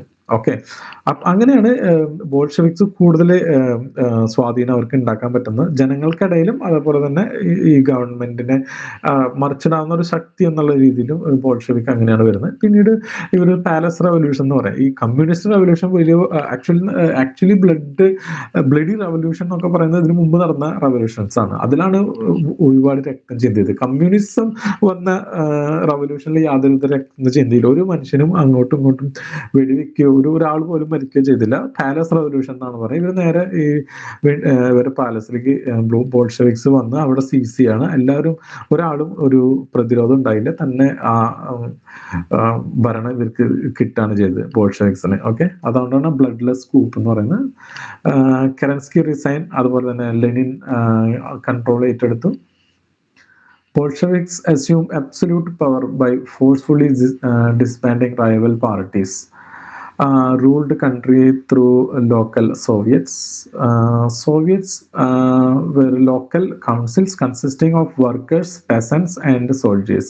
In many cities, especially Petrograd, the Soviets had more influence than provincial government. Bolshevik Party renamed Communist Party in March 1918. Lenin went on consolidating his power in Jan 1918 when he disbanded the Constituent Assembly, had replaced Duma. The Bolshevik had not gained a majority there in later November elections, thus terminated. A Council of People's Commissar was created. അതായത് provincial ഗവൺമെന്റിന് ശേഷം provincial government തന്നെ തീരുമാനിച്ചിട്ടുണ്ടായിരുന്നു ഒരു election നടത്തിയിട്ട് ഒരു പുതിയ ഗവൺമെന്റിനെ തെരഞ്ഞെടുക്കാമെന്ന്. Bolshevik റെവല്യൂഷന് ശേഷം അത് ഫോളോ ചെയ്യും, പുതിയൊരു ഇലക്ഷൻ നടത്തുകയും ചെയ്തു. അപ്പോൾ വളരെ ഇൻട്രസ്റ്റിംഗ് ആയിട്ടുള്ള കാര്യം, ആ സമയത്ത് റെവല്യൂഷൻ ഇലക്ഷൻ നടത്തിയപ്പോൾ ബോൾഷെവിക്കിന് ഭൂരിപക്ഷം ഇല്ല. ഓക്കെ. അപ്പൊ ഇവരെന്ത് ചെയ്തു, മെല്ലെ ആ ഒരു സഭ തന്നെ ടെർമിനേറ്റ് ചെയ്തു. ഈ ബോൾഷെവിക് സ്വയം അവര് അധികാരം ഏറ്റെടുക്കുകയാണ് ചെയ്തത്. അങ്ങനെ ഏറ്റെടുത്തതിന് ശേഷം പിന്നീട് നേരത്തെ പറഞ്ഞത് ഈ സോവിയറ്റ്സും അതുപോലെ തന്നെ ഇവരൊരു പോളിറ്റ് ബ്യൂറോ ഉണ്ട്. ഈ സോവിയറ്റ്സിലെ ഇതൊരു കൗൺസിലാണ്, കൃഷിക്കാരുടെ അതുപോലെ തന്നെ സോൾജേഴ്സിന്റെ, പെസൻസിന്റെ ഒക്കെ ഒരു കൗൺസിലാണ്. ഇതിൽ മെൻഷെവിക്സ് ഇഷ്ടം പോലെ ഉണ്ട് ഈ സോവിയറ്റ്സില്. ഓക്കെ. പതിയെ ഇവർ എന്ത് ചെയ്തു, അവരിനൊക്കെ കംപ്ലീറ്റ് ആയിട്ട് റിമൂവ് ചെയ്ത് കംപ്ലീറ്റ് ബോൾഷെവിക്സ് മാത്രമാക്കി. അതിനുശേഷം പിന്നീട് അവരുടെ പേര് മാറ്റി ബോൾഷെവിക് പാർട്ടിന്നാക്കി, കമ്മ്യൂണിസ്റ്റ് പാർട്ടിന്നാക്കി, റഷ്യൻ കമ്മ്യൂണിസ്റ്റ് പാർട്ടിന്നാക്കി. അതിനുശേഷം ആ വൺ പാർട്ടി റൂൾ പിന്നീട് അവിടെ ഇംപ്ലിമെന്റ് ചെയ്യാണ് ചെയ്തത്. ഓക്കെ. ഇനി ഒക്ടോബർ റെവല്യൂഷൻ ആക്ച്വലി വലിയ ഇമ്പാക്ട് സോഷ്യൽ ബാക്ക്ഗ്രൗണ്ടിൽ റഷ്യയിൽ ഉണ്ടാക്കി. പ്രൊവിൻഷ്യൽ ഗവൺമെന്റിനെ പോലെയല്ല, ഈ ജനാധിപത്യ ഗവൺമെന്റിന് ഞാൻ നേരത്തെ പറഞ്ഞല്ലോ, ഒരുപാട് ജനങ്ങളുടെ മാൻഡേറ്റ് വേണമെന്നുണ്ടെങ്കിൽ വലിയ രീതിയിലുള്ള ഈ റിഫോംസ് ഒന്നും നടത്താൻ പറ്റില്ല. കാരണം അങ്ങനെ നടത്തുമ്പോൾ അതിൽ നടത്താൻ താല്പര്യമില്ലാത്ത ആൾക്കാരുണ്ടാവും. ഉദാഹരണത്തിന് ഇപ്പോൾ ഏതെങ്കിലും സ്ഥലത്തെ ലാൻഡ് ഇപ്പൊ പിടിച്ചെടുക്കുമ്പോൾ ആ ലാൻഡ് ഓൺ ചെയ്തിരുന്ന ആൾക്കാരുണ്ടല്ലോ, അവര് സമൂഹത്തിൽ ആ സമയത്ത് വലിയ ഇൻഫ്ലുവൻസ് ഉള്ള ആൾക്കാരാണ്. ഓക്കെ, അവരെ പെട്ടെന്ന് അവരുടെ അടുത്ത് നിങ്ങൾ എല്ലാവർക്കും ലാൻഡ് ഇങ്ങനെ വിഭജിച്ചു കൊടുക്കണം എന്ന് പറഞ്ഞു കഴിഞ്ഞാൽ അവർ കേൾക്കില്ലല്ലോ. അത് അവർക്ക് ഈ പറഞ്ഞ ഭൂരിപക്ഷത്തിനേക്കാൾ ഇൻഫ്ലുവൻസ് ഉള്ള ആൾക്കാരാണ്. അപ്പൊ അവര് അതിൻ്റെതായിട്ടുള്ള രീതിയിൽ അവർക്ക് അവരുടെ പൊളിറ്റിക്സ് ഉണ്ടായിരിക്കും. അതുകൊണ്ട് തന്നെ ഈ സാധാരണ രീതിയിൽ ജനാധിപത്യപരമായിട്ടുള്ള രീതിയിൽ ഇവർക്ക് വലിയ റീഫോംസ് ഒന്നും നടത്താൻ പറ്റില്ല. അതുപോലെയല്ല ഒക്ടോബർ റവല്യൂഷൻ, അതൊരു കമ്മ്യൂണിസ്റ്റ് റവല്യൂഷൻ ആണ്. അതിനുശേഷം പിന്നീട് എന്താണ് ഉണ്ടാവുന്നതെന്നും കൂടി നമുക്ക് പഠിക്കാം. അപ്പോൾ ഇവര് എന്ത് ചെയ്തു, ബലമായിട്ട് തന്നെ ലാൻഡ് പിടിച്ചെടുത്തു, കംപ്ലീറ്റ് ആൾക്കാർക്ക് റീഡിസ്ട്രിബ്യൂട്ട് ചെയ്തു. 8 മണിക്കൂർ ജോലി, അത് വളരെ പ്രധാനപ്പെട്ടാണ്. 8 മണിക്കൂർ ജോലി എന്നുള്ളത് ആ സമയത്ത് ഈവൻ ഇൻ ബ്രിട്ടനിലും ഫ്രാൻസിലും ഒക്കെ വലിയ സമരങ്ങളും അവിടുത്തെ സോഷ്യലിസ്റ്റ് വർക്കേഴ്സ് അതുപോലെ സോഷ്യലിസ്റ്റ് പ്രവർത്തകരൊക്കെ ഒരുപാട് സമരം നടത്തിയിട്ടും അവർക്ക് ഒരു 14 മണിക്കൂർ 12 മണിക്കൂറൊക്കെ ഒക്കെയാണ് വർക്ക് അവർ ഒരു ദിവസത്തിലേക്ക് ആക്കാൻ പറ്റുള്ളൂ കേട്ടോ ആ സമയത്ത്. പിന്നീട് ഈ വെസ്റ്റേൺ യൂറോപ്പിലുള്ള എല്ലാ ആൾക്കാരും വളരെ എന്താ പറയാ പ്രോ തൊഴിലാളി പോളിസി, അതായത് വളരെയധികം തൊഴിലാളികൾക്ക് ബെനിഫിറ്റ് കിട്ടുന്ന രീതിയിൽ വെസ്റ്റേൺ യൂറോപ്പ് മാറുന്നുണ്ട്, പേടിച്ചിട്ട് കമ്മ്യൂണിസം വരുമോ എന്നുള്ള പേടിച്ചിട്ട്. അതിനുള്ള കാരണമായിട്ടുള്ള ഒരു ഇതാണ് 8 മണിക്കൂർ ജോലി. 8 മണിക്കൂർ ജോലി ചെയ്താൽ മതി എന്നുള്ള ഒരു റഷ്യയിൽ അത് വളരെ സ്ട്രിക്റ്റ് ആയിട്ട് ഇവർക്ക് നടപ്പാക്കാൻ പറ്റി. അതുപോലെ തന്നെ ഈ ചർച്ചിനെ വലിയ രീതിയിൽ അമർച്ച ചെയ്തു. ചർച്ചായിരുന്നു മുമ്പ് എഡ്യൂക്കേഷൻ നടത്തിയത്. അത് ബലമായിട്ട് തന്നെ ലെനിന്റെ പാർട്ടി, കമ്മ്യൂണിസ്റ്റ് പാർട്ടി എടുത്ത് എല്ലാവർക്കും ഫ്രീ ആയിട്ടുള്ള എഡ്യൂക്കേഷൻ എന്നുള്ള രീതിയിൽ ഫ്രീ ആയിട്ട് എഡ്യൂക്കേഷൻ നടത്തി. അപ്പോൾ നമുക്ക് ലാൻഡ് കറക്റ്റായിട്ട് ഡിസ്ട്രിബ്യൂഷൻ ചെയ്യാൻ സാധിച്ചു. ഇതിനൊക്കെ വലിയ ഡ്രോബാക്ക് വരുന്നുണ്ട്, പക്ഷെ എന്നാൽ കൂടി ഇതൊക്കെ വളരെ വലിയ വിപ്ലവം തന്നെയായിരുന്നു. ലാൻഡ് റീഡിസ്ട്രിബ്യൂഷൻ ചെയ്തു, തൊഴിലാളികൾക്ക് 8 മണിക്കൂർ മാത്രം ജോലി, ഫ്രീ ആയിട്ടുള്ള എഡ്യൂക്കേഷൻ എല്ലാവർക്കും. ഇതൊക്കെ ആ സമയത്ത് യൂറോപ്പിൽ ആദ്യമായിട്ടാണ് വരുന്നത്. ഏതൊരു ജനാധിപത്യ രാജ്യത്തും ഇത്തരത്തിലുള്ള വലിയ റിഫോംസ് ഒന്നും അവിടെ നടന്നിട്ടുണ്ടായിരുന്നില്ല. ഓക്കെ, ഇനി ഇതെല്ലാം നടത്തി. ഇനി അടുത്ത വലിയൊരു ചലഞ്ച് എന്ന് പറയുന്നത് ഈ ഒന്നാം ലോകമഹായുദ്ധത്തിൽ നിന്ന് എങ്ങനെയെങ്കിലും ഒഴിവായി കിട്ടുകയാണ്. അപ്പൊ ഓക്കെ, അപ്പൊ നേരത്തെ പറഞ്ഞ അതേ ചലഞ്ച് ഇപ്പോഴും ഉണ്ട്. അതായത് ബ്രിട്ടൻ അതുപോലെ ഫ്രാൻസ് ഇവർക്ക് ഈ ഒന്നാം ലോകമഹായുദ്ധത്തിൽ നിന്ന് മാറിക്കഴിഞ്ഞാൽ അവർ സപ്ലൈ ഇവർക്ക് കൊടുക്കില്ല. അതൊരു വലിയ പ്രശ്നം, അവരുടെ അസിസ്റ്റൻസ് ഉണ്ടാവില്ല. രണ്ടാമത്തെ പ്രശ്നം, ജർമ്മനി അങ്ങനെ ഓക്കെ എന്നാ നിർത്തിക്കോ, ഞങ്ങൾ യുദ്ധം ചെയ്യുന്നില്ല എന്ന് പറഞ്ഞ് പോകാൻ പോകുന്നില്ല. അവർ കൃത്യമായിട്ട് അതിൽ വലിയ വലിയ ഡിമാൻഡുകൾ വെക്കും. അത് അങ്ങനെ തന്നെ വെക്കുകയും ചെയ്തു. ലെനിന് വേറെ ആ സമയത്തൊരു ഓപ്ഷൻ ഉണ്ടായിരുന്നില്ല. അദ്ദേഹം അതിൽ സമ്മതിച്ച് ഒരു ട്രീറ്റി ഒപ്പിട്ടു, treaty of Brest Litovsk. Okay, Brest Litovsk, ഇത് പഠിച്ചോളാം, ഇത് ആവശ്യം വരും. വളരെ ഇമ്പോർട്ടൻ്റ് ആയിട്ടുള്ള ഒരു ട്രീറ്റിയാണ്. ഈ ട്രീറ്റി വെച്ചിട്ടാണ് ലെനിൻ ഫസ്റ്റ് വേൾഡ് വാർ ഒഴിവാക്കുന്നത്. ഓക്കെ, പിന്നെ ലെനിൻ എന്തുകൊണ്ട് ഇത് ചെയ്തു എന്ന് വിചാരിച്ചു കഴിഞ്ഞാൽ, ലെനിനെ സംബന്ധിച്ചിടത്തോളം മറ്റുള്ള ആൾക്കാരായിട്ട് യുദ്ധം ചെയ്യാനേക്കാൾ വലിയ പ്രശ്നങ്ങൾ ഇവിടെ എടുക്കുന്നുണ്ട്. ഞാൻ പറഞ്ഞല്ലോ, ഇത്രയും വലിയ റാഡിക്കൽ ആയിട്ടുള്ള ചേഞ്ചസ് ആണ് ഉണ്ടാക്കിയത്. ലാൻഡ് റീഡിസ്ട്രിബ്യൂഷൻ, 8 മണിക്കൂർ ജോലി, അതുപോലെ തന്നെ കംപ്ലീറ്റ് ഇൻഡസ്ട്രീനെ നാഷണലൈസ് ചെയ്തു. അതുപോലെ തന്നെ ബാങ്കുകൾ നാഷണലൈസ് ചെയ്തു. അപ്പൊ ഇതൊക്കെ മുന്നേ ഉപയോഗിച്ചിരുന്ന മൂലധന ശക്തികളുണ്ട്, അവരൊന്നും വെറുതെ ഇരിക്കാൻ പോകുന്ന ആൾക്കാരല്ല. അത് അവരോടൊക്കെ വലിയ രീതിയിൽ യുദ്ധം ചെയ്യണം, അവരെ അമർച്ച ചെയ്യേണ്ടതുണ്ട്. ഓക്കെ, അപ്പൊ ലെനിനെ സംബന്ധിച്ചിടത്തോളം ഈ യുദ്ധം വലിയൊരു എക്സ്പെൻസ് ആയിട്ട് മാറും. അപ്പൊ അതുകൊണ്ട് ഇവൻ പോയത് പൊട്ടെന്ന് വിചാരിച്ച് അദ്ദേഹം കംപ്ലീറ്റ് എന്താ പറയാ ഒരു വളരെ ഹ്യൂമിലിയേറ്റിംഗ് ആയിട്ടുള്ള ഒരു ട്രീറ്റി സൈൻ ചെയ്തു. അവർക്ക് പോളണ്ട് പോയി, ഉക്രൈൻ പോയി, കോക്കസ് ഏരിയ പോയി. അതുപോലെ തന്നെ 1/4 ഓഫ് ലാൻഡ്, ഇത്ര വലിയ രാജ്യത്തിന്റെ ഒരു കാൽഭാഗം ഇവർക്ക് നഷ്ടമായി. ഓക്കെ, അതുപോലെ തന്നെ 3/4 ഓഫ് അയൺ ആൻഡ് കോൾ ഡെപ്പോസിറ്റിന്റെ 3/4 75% നഷ്ടപ്പെട്ടു. 40% ഓഫ് പോപ്പുലേഷൻ, ഒരു രാജ്യത്തിന്റെ 40% പോപ്പുലേഷൻ തന്നെ വേണ്ടെന്ന് വെച്ചിട്ടാണ് ഇവർ ഈ ബ്രെസ്റ്റ് ലിറ്റോവ്സ്ക് ട്രീറ്റി സൈൻ ചെയ്യുന്നത്. അതിനുശേഷം പിന്നീട് അതൊക്കെ കുറേയൊക്കെ റിക്കവർ ചെയ്യാൻ പറ്റുന്നുണ്ട്, പക്ഷെ താൽക്കാലികമായിട്ടെങ്കിലും അവർക്ക് ഇത് സൈൻ ചെയ്ത് ഒഴിവാവേണ്ടി വന്നു. അങ്ങനെ ഇത് ട്രീറ്റി സൈൻ ചെയ്തു. പിന്നീട് ഒക്ടോബർ റെവല്യൂഷന്റെ ഭാഗമായിട്ട് തന്നെ കംപ്ലീറ്റ് ബ്രേക്ക് ഡൗൺ ആയി റഷ്യൻ എക്കണോമി. അത് എങ്ങനെയാണെന്നുള്ളത് നമുക്ക് പിന്നീട് പഠിക്കാം. ഓക്കെ, ഇനിയാണ് ഓക്കെ ഈ ഞാൻ പറഞ്ഞിട്ടുണ്ടായിരുന്നു എന്ത് റെവല്യൂഷൻ നടന്നാലും പിന്നെ അതിൻ്റെ പിന്നാലെ ഒരു സിവിൽ വാർ എന്തായാലും വരും. കാരണം രണ്ട് തുല്യ ശക്തികളോ അല്ലെങ്കിൽ ഒരു തുല്യ ശക്തികളല്ലെങ്കിൽ തന്നെ ഒരു വലിയ ശക്തി അപ്പുറത്തുണ്ടായിരിക്കും. ഒരു കൗണ്ടർ റെവല്യൂഷൻ എന്തായാലും വരും. ആ കൗണ്ടർ റെവല്യൂഷനും കൂടി അമർച്ച ചെയ്യാതെ റെവല്യൂഷൻ സർവൈവ് ചെയ്യില്ല. അങ്ങനെ സർവൈവ് ചെയ്യാൻ തിരിച്ച് ഈ കൗണ്ടർ റെവല്യൂഷൻ വന്ന് ഈ പറഞ്ഞ ഇപ്പം എടുത്ത എഫേർട്ട് ഉണ്ടല്ലോ, ഈ ലാൻഡ് റീഡിസ്ട്രിബ്യൂഷൻ, അതുപോലെ തന്നെ ഒന്നാം ലോകമായതിൽ നിന്നുള്ള പിന്മാറ്റം, മറ്റ് തൊഴിലാളികൾക്കുള്ള ബെനിഫിറ്റ്, ഇത്തരത്തിൽ ഒരു റവല്യൂഷൻ കൊണ്ടുവന്ന എല്ലാ സാധനങ്ങളെയും തിരിച്ച് ആക്കാനും ഈ രാജഭരണത്തിലേക്ക് ആക്കാനും ഒക്കെയുള്ള ഒരു സാധ്യത ഈ കൗണ്ടർ റവല്യൂഷന്റെ കയ്യിലുണ്ട്. അവരുടെ പൊട്ടൻഷ്യൽ അത്ര വലിയ പൊട്ടൻഷ്യലാണ്. അത് എങ്ങനെ ഒഴിവാക്കുന്നു എന്നുള്ളത് കൊണ്ടാണ് ഈ റവല്യൂഷന് സസ്റ്റെയിൻ ചെയ്യാനുള്ള ഒരു സാധ്യത. ഓക്കെ, എങ്ങനെയാണത് റഷ്യൻ റവല്യൂഷനിൽ ഇവർ സസ്റ്റെയിൻ ചെയ്തതെന്ന് നമുക്ക് നോക്കാം.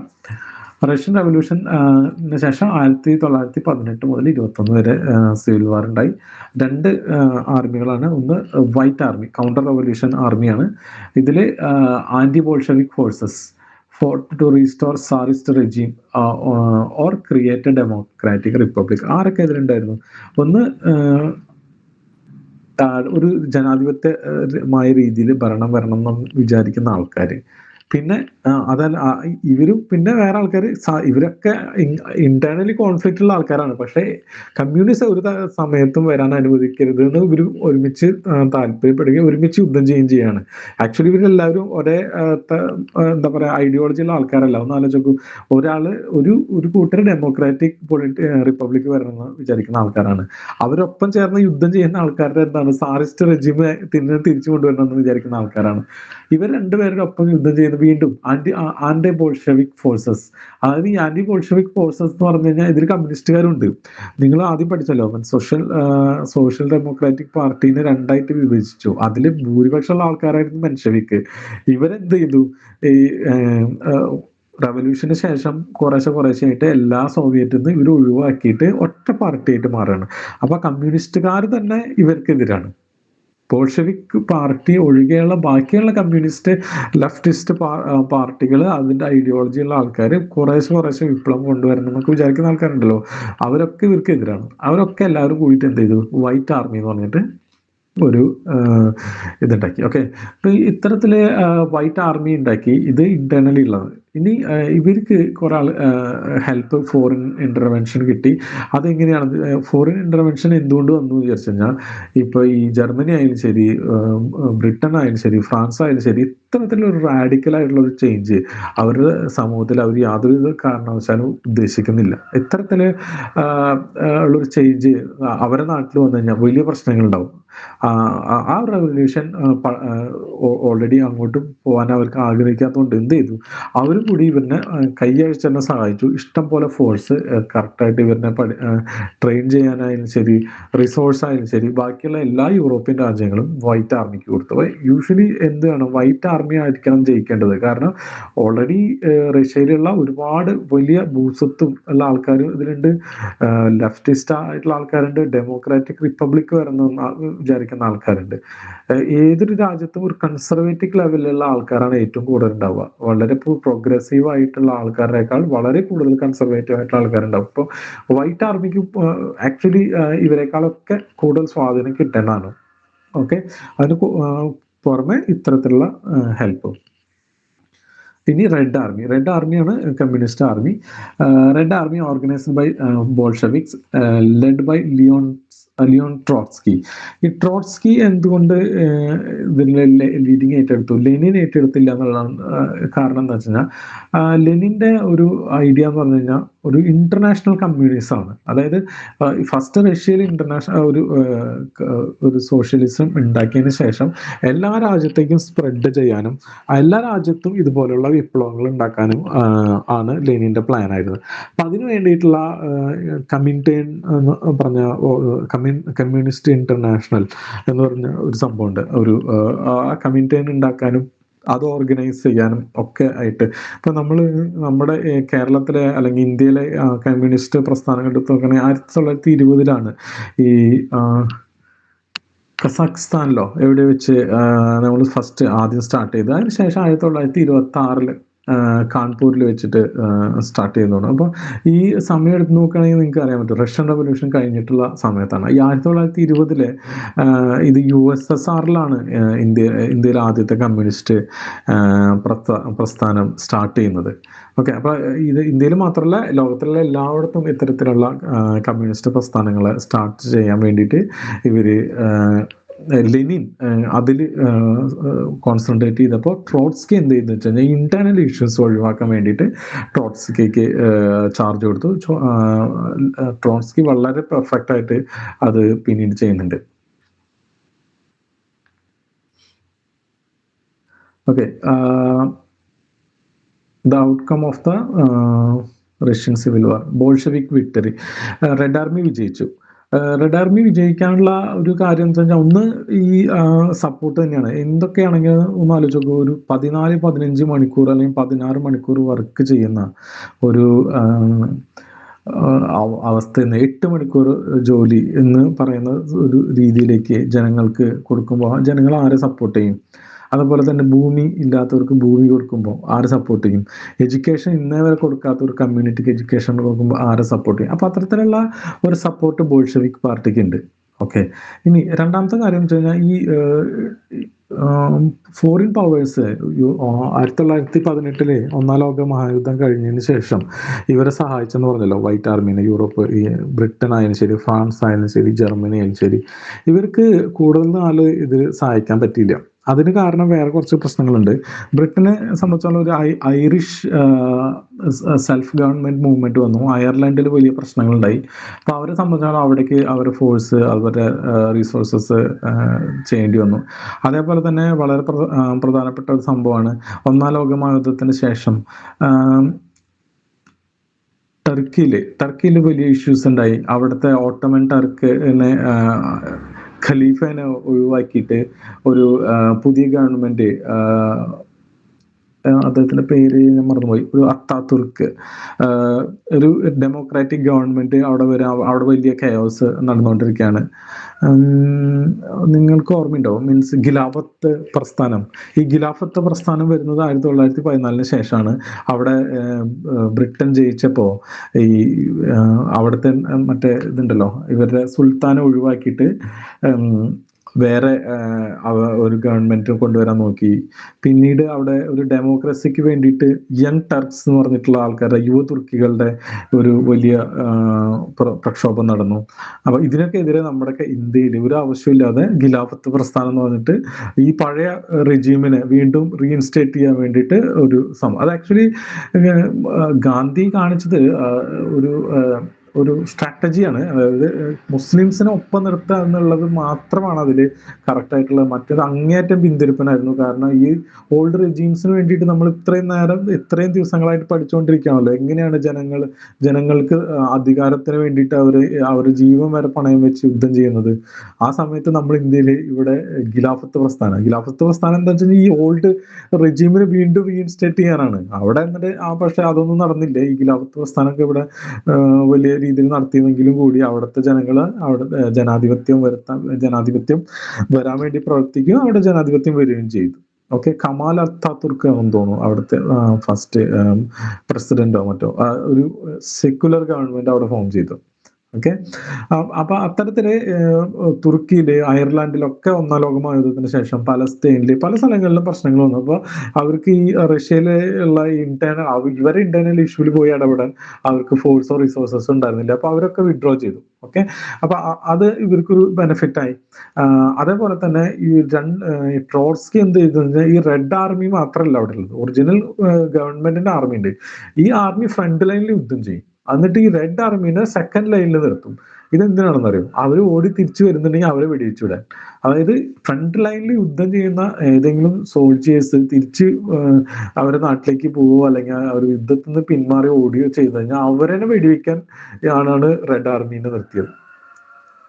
അപ്പോ ഇത് ഒരു ടു ലെയർ സെക്യൂരിറ്റി അല്ലെങ്കിൽ ടു ലെയർ സ്ട്രാറ്റജി ട്രോട്സ്കി എടുത്തു. അപ്പൊ അത് വലിയ വിജയമായിരുന്നു. കാരണം എന്തായാലും ചാവും.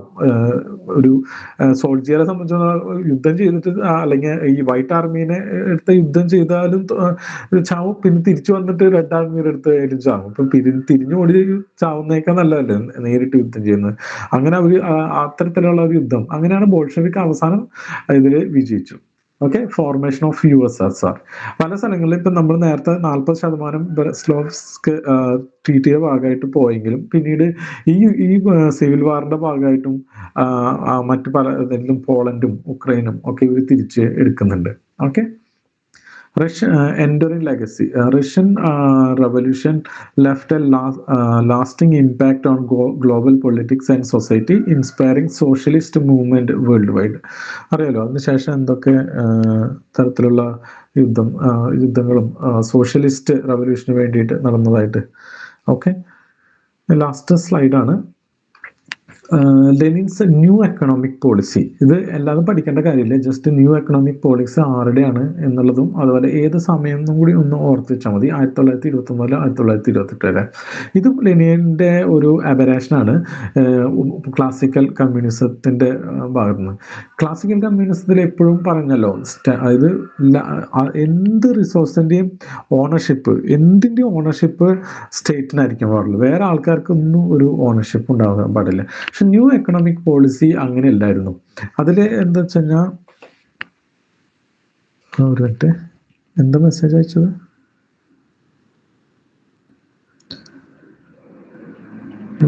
ഓക്കെ, ഇതില് ഞാൻ പറഞ്ഞല്ലോ ലെനിന്റെ ഈ ക്ലാസിക്കൽ മാർക്സിസത്തിന് കുറച്ച് ഡീവിയേഷൻ ഇതിലുണ്ട്. അതെന്തുകൊണ്ടാണെന്ന് വെച്ച് കഴിഞ്ഞാൽ, ഈ വാർ കമ്മ്യൂണിസം എന്ന് പറഞ്ഞിട്ടൊരു സംഭവം ഈ സിവിൽ വാർ നടക്കുന്ന 18 മുതൽ 21 വരെ ഉള്ള സമയത്ത് അതിനെക്കുറിച്ച് പഠിക്കേണ്ടതില്ല. അതിൽ ജസ്റ്റ് ഒന്ന് ഞാൻ പറയാണ്. വാർ കമ്മ്യൂണിസത്തിൽ എന്താ സംഭവം എന്ന് വിചാരിച്ചു കഴിഞ്ഞാൽ, ഇവരെല്ലാ അഗ്രികൾച്ചർ ആയാലും ശരി, എന്ത് റിസോഴ്സ് ആയാലും സ്റ്റേറ്റ് അതിലേക്ക് വഴിതിരിച്ചു വിടുകയാണ്. അത് ആരുടെയാണ് എന്താണ് ഒന്നുമില്ല. ഓക്കെ, സാധാരണ ജനങ്ങൾ പട്ടിണി കിടന്ന് മരിച്ചാലും ഇവരെന്ത് ചെയ്യും? ആ ധാന്യങ്ങളായാലും ശരി എല്ലാതും യുദ്ധ ആവശ്യത്തിന് വേണ്ടിയിട്ട് ഉപയോഗിക്കുന്ന വളരെ സ്ട്രിക്റ്റ് ആയിട്ടുള്ള, വളരെ സ്ട്രിഞ്ചന്റ് ആയിട്ടുള്ള ഒരു നിലപാടായിരുന്നു വാർ കമ്മ്യൂണിസത്തിൽ. അതിന്റെ ഭാഗമായിട്ട് എക്കോണമി വല്ലാതെ കൊളാപ്സായി. മാത്രമല്ല ഒരു എന്താ പറയാ, ജനങ്ങൾക്ക് വേറെ വൃത്തിയില്ലാത്ത രീതിയിൽ അത്രയും വലച്ചിട്ടാണ് ഇവർ യുദ്ധം ജയിക്കുന്നത്. യുദ്ധം വളരെ സിമ്പിളായിട്ട് ജയിക്കുകയല്ല ചെയ്യുന്നത്. അത് ജനങ്ങൾക്ക് അതിന്റെ ആഘാതം വലിയ രീതിയിൽ ഇവർ കൊടുത്തിട്ട് തന്നെയാണ് ഇത് ജയിക്കുന്നത്.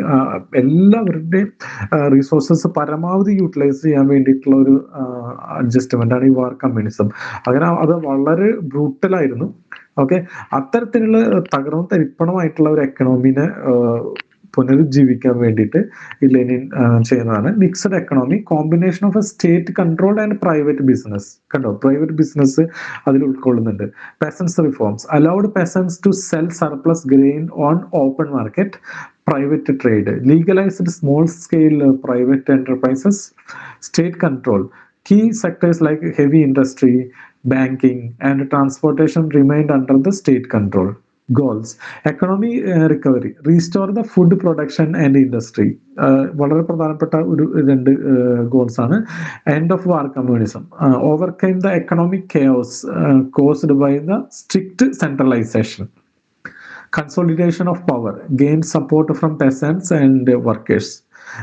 ആദ്യം റെവല്യൂഷൻ വന്ന സമയത്തുള്ള ആ സപ്പോർട്ട് ഇവർക്ക് കിട്ടണിക്കോളുന്നില്ല. കാരണം ഇവരെ കൊണ്ട് അമ്മാതിരി പണിയാണ് എടുപ്പിക്കുന്നത്. അത്തരത്തിലുള്ള രീതിയിലാണ് ഇവര് ഇതുണ്ടായിരുന്നത് ഈ വാർ കമ്മ്യൂണിസത്തിന്റെ ഭാഗമായിട്ട്. Okay, impact: short time success in stabilising economy, increased agricultural production and market activities, shifted towards mixed economy with a degree of market mechanism. ഒരു കമ്മ്യൂണിസത്തിൽ ഒരു ഇത്തിരി വെള്ളം ചേർത്തിട്ടുള്ള ഒരു പരിപാടിയാണ് ചെയ്തത് ലെനിൻ.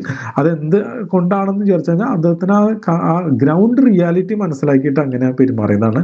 പക്ഷെ പിന്നീട് വരുന്ന ഒരാളുണ്ട് സ്റ്റാലിൻ, അദ്ദേഹം ഇതൊക്കെ മാറ്റി 5 ഇയേഴ്സ് പ്ലാൻ കൊണ്ടുവരുന്നുണ്ട്. ഇതും പഠിക്കുന്നുണ്ട്. ആരാണ് 5 ഇയേഴ്സ് പ്ലാൻ കൊണ്ടുവന്നത്? സ്റ്റാലിൻ ആണ്, ലെനിൻ അല്ല.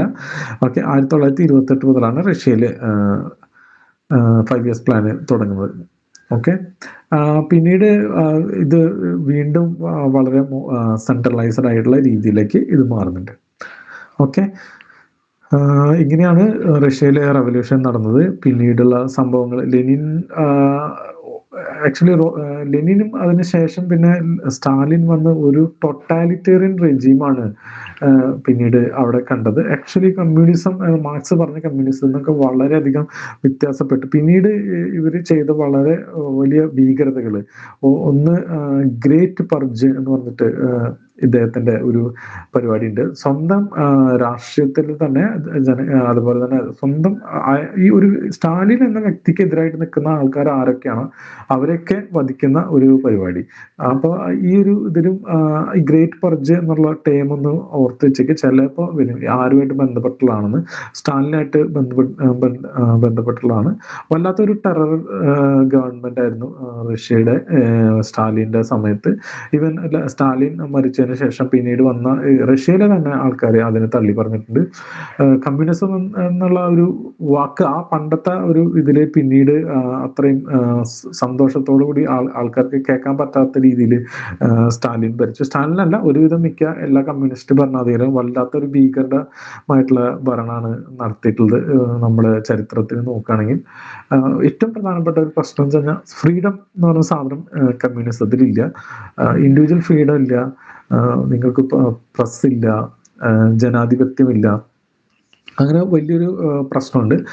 ഇപ്പൊ നമ്മുടെ പുതിയ മാർക്സിസ്റ്റ് പുസ്തകങ്ങളൊക്കെ ഉണ്ടെങ്കിൽ ഇവരൊക്കെ ഇതിനെ ഈ പറഞ്ഞ റഷ്യനെയും മാവോ നടത്തിയിട്ടുള്ള കാര്യങ്ങളെ ഒക്കെ തള്ളി പറഞ്ഞുകൊണ്ടാണ് കമ്മ്യൂണിസം പറയാറുള്ളൂ. അതുകൂടി നിങ്ങൾ മനസ്സിലാക്കി വെക്കണം കമ്മ്യൂണിസത്തിനെ കുറിച്ച് ഇതിൽ പഠിക്കുമ്പോൾ. അത് പിന്നീട് കൂടുതൽ വായിക്കുന്ന ആൾക്കാരുണ്ടെങ്കിൽ ഇതിനെ കുറിച്ചൊക്കെ കൂടുതൽ വായിക്കുമ്പോൾ നിങ്ങൾക്ക് അതിൻ്റെ ഒരു ഐഡിയ ഉണ്ടാവും. ഓക്കെ, എന്തെങ്കിലും ചോദിക്കാനുണ്ടോ?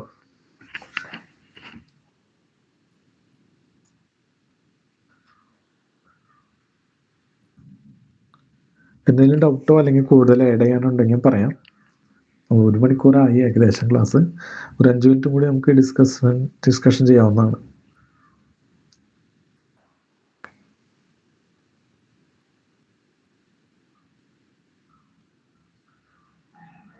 ഓക്കെ, ഒന്നുമില്ലെങ്കിൽ ഞാൻ നിർത്താണ്. Thank you.